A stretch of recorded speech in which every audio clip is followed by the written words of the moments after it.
大家好，欢迎来到学识 Plus。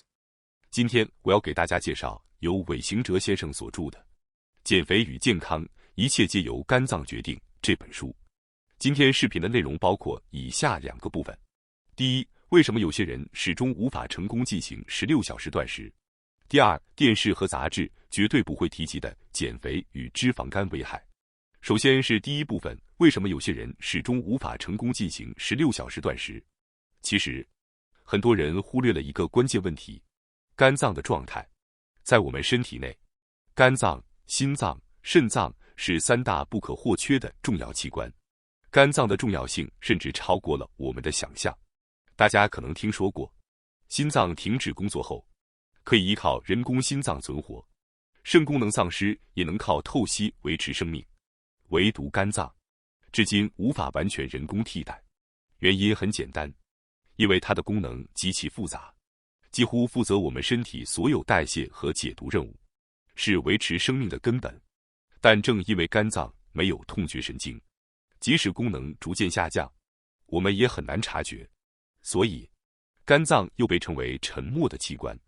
当你发现问题时，往往已经是晚期，甚至可能无法挽回。本期我们重点要谈的，就是一种被很多人忽视的疾病——脂肪肝。脂肪肝指的是脂肪大量堆积在肝细胞内的状态。即便肝脏里脂肪含量超过60%，您可能依然毫无自觉症状。这就是它可怕的地方。很多人10多年因为肥胖，慢慢发展成脂肪肝，甚至早已忘记发胖之前身体那种轻松、精力充沛的状态。只有在改善脂肪肝之后，才恍然大悟，原来之前总是容易疲劳，晚上睡不好，都是因为肝脏超负荷工作。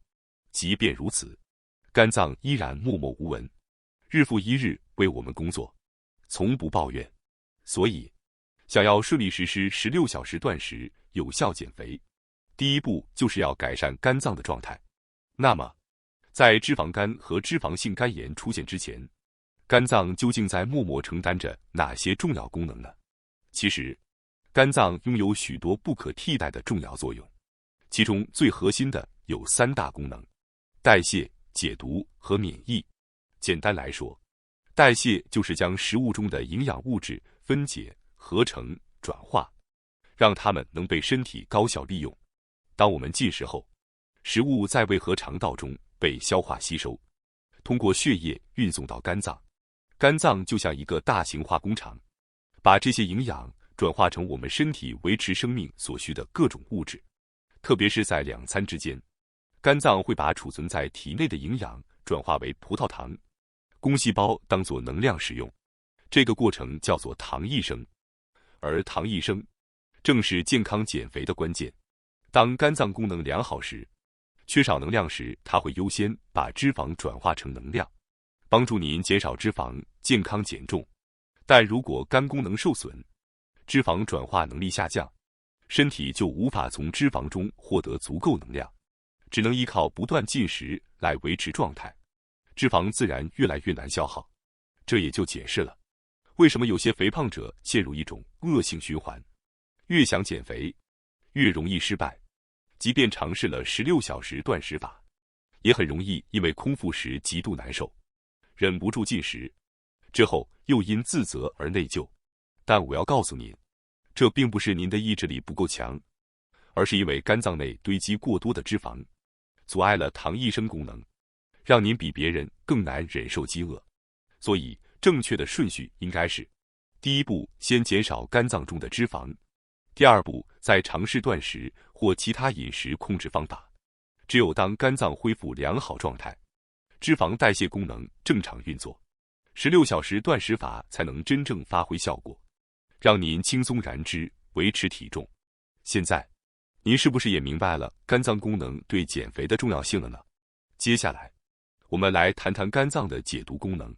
肝脏不仅负责代谢营养物质，还能将体内的有害物质，像酒精、药物以及代谢过程中产生的毒素，转化为低毒性物质，再通过尿液或胆汁排出体外。比如，大家熟悉的氨气，它就是一种蛋白质分解后产生的有害物质。带有刺鼻的气味。在正常情况下，肝脏会将氨气解毒，转化后随尿液排出。但如果大量饮酒或肝功能下降，这些毒素无法有效清除，就会在体内循环，导致疲劳、头痛、皮肤瘙痒、长痘等各种不适。说到免疫，大家常想到白血球，但其实人体约 80% 的免疫细胞都存在于肝脏，所以当肝脏功能下降，身体对病原体的抵抗力就会显著减弱。比如肝脏病情严重需要移植的患者，往往会在等待过程中因感染症而死亡。脂肪肝其实是指脂肪堆积在肝细胞内部，并非堆在肝脏表面，这会直接导致肝脏的代谢、解毒、免疫功能逐渐下降。一旦代谢功能下降，即使你饮食量没增加，脂肪也难以消耗，体重容易增加。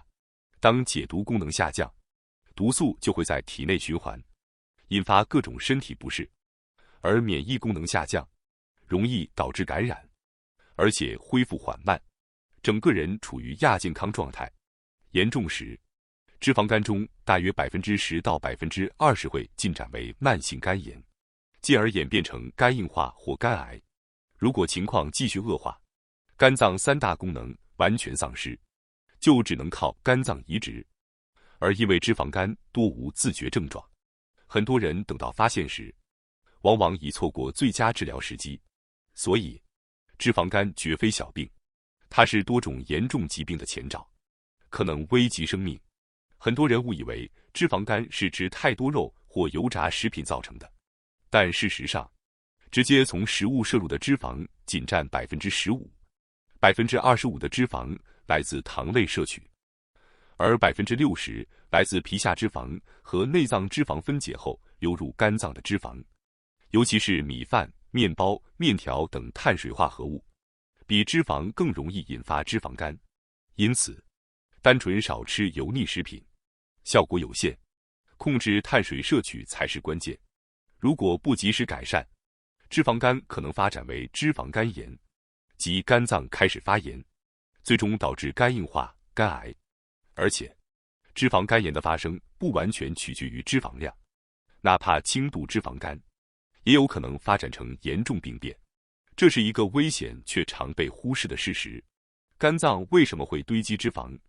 原因其实很简单，进入肝脏的脂肪太多，或肝脏排出的脂肪太少。要改善脂肪肝，可以从3方面入手：减少食物中糖和脂肪的摄取，尤其是碳水化合物；减少体内皮下脂肪和内脏脂肪的分解进入肝脏；减少对肝脏有害的毒素，比如酒精、药物等。健康饮食能减少进入肝脏的脂肪，适量运动能促进脂肪燃烧和肝脏脂肪的排出。直到2022年，针对脂肪肝和脂肪肝炎的药物治疗尚未获批，即便药物研发取得进展，目前也没有显著有效的药物。实际上，即便未来有药物，如果不配合饮食管理和生活改善，也无法真正治好脂肪肝。所以，改善脂肪肝，预防脂肪肝炎，唯一可靠的方法就是管住嘴、迈开腿。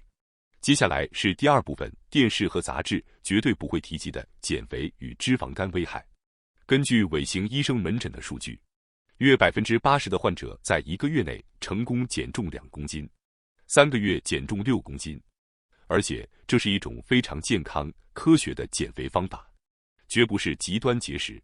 要做到这一点，首先需要准备体重秤、厨房秤、体重记录表、手账、日历或手机应用皆可。每天测量体重，记录食物重量和体重变化，培养对自己身体状态的敏感度。这是减肥成功的第1步。智能减肥法的4大原则。原则1，体重减少 7% 脂肪肝就能改善。即使您的 BMI 还没降到标准，只要减少当前体重的 7%， 脂肪肝就会明显改善。原则2，每月减2公斤，3个月减6公斤，再维持6个月。切记避免极端减肥，否则容易掉肌肉、流失水分，反而伤身。原则3，每天固定时间测量体重，体重会因饮食、水分、盐分和便秘等波动，每天同一时间记录，掌握趋势。原则4：突破体脂率37%的障碍。减肥时，肝脏内脂肪最先减少，其次是内脏脂肪，皮下脂肪最晚变化。很多人第一阶段外形变化不明显，容易灰心，但别急，当体脂率降到37%以下，身材线条才会开始显现。能否突破这个门槛，决定了成败。智能减肥法的6大习惯。习惯1：每天记录一次体重，设定3个月短期目标，减掉7%的体重，数字化管理进度，随时调整饮食和运动。习惯2：饮品只选茶水、水、黑咖啡。脂肪肝的最大元凶是含糖饮料、运动饮料、果汁、乳酸菌饮料，甚至100%蔬果汁，糖分极高。一瓶运动饮料等于10根搅拌糖，长期饮用直接伤害肝脏，却鲜少在电视或杂志公开说明。0卡路里饮料同样无益。美国肥胖率全球第1，正是减肥可乐消费大国。习惯3：增加蔬菜摄取，减少米饭。肥胖和脂肪肝患者蔬菜摄入量仅为普通人的1半，建议每天350克蔬菜。蔬菜可加热，不必拘泥生吃。土豆、甘薯、南瓜、玉米等高糖蔬菜应视为主食替代。习惯4：优先摄取大豆、鱼、鸡肉的蛋白质。蛋白质既能增强饱腹感，又不易转化为脂肪。每餐摄入20至40克蛋白质，分3餐分摊吸收效果最佳。推荐顺序：植物性蛋白、纳豆、豆腐；鱼类、鸡肉、牛、猪、红肉要适量，过量会增加癌症风险。鸡蛋、奶酪。习惯5：减少超加工食品。零食、甜点、方便面、汉堡、可乐、冰淇淋、炸鸡等超加工食品，是肥胖和脂肪肝的隐藏杀手。超加工食品通过糖、脂肪、盐比例调配，让人停不下来，不必一下子全断，循序渐进减少，避免反弹。习惯6：每天进行10分钟运动，最佳时间餐前后30分钟内，哪怕简单散步、踏台阶、屈膝训练，也能降低餐后血糖峰值。重点是先控制食量，再配合运动，双管齐下，改善脂肪肝，健康减肥，远比您想象的简单。但关键在于了解肝脏在代谢、解毒、免疫中的核心作用，避开含糖饮料和超加工食品陷阱，掌握科学减脂节奏，突破37%体脂障碍。电视和杂志之所以不说，是因为它们围绕速效、药物、健康饮料营销，但真正有效的方法，永远是基础生活习惯管理。从今天起，跟着这套方法实践，您一定能实现健康、长效、看得见的变化。感谢大家收看今天的节目。如果你喜欢我们分享的内容，记得点赞、订阅并开启小铃铛通知，第一时间获取我们的更新。在下次的节目中，我们将继续为大家分享更多有益的内容。再次感谢大家的支持，我们下期再见。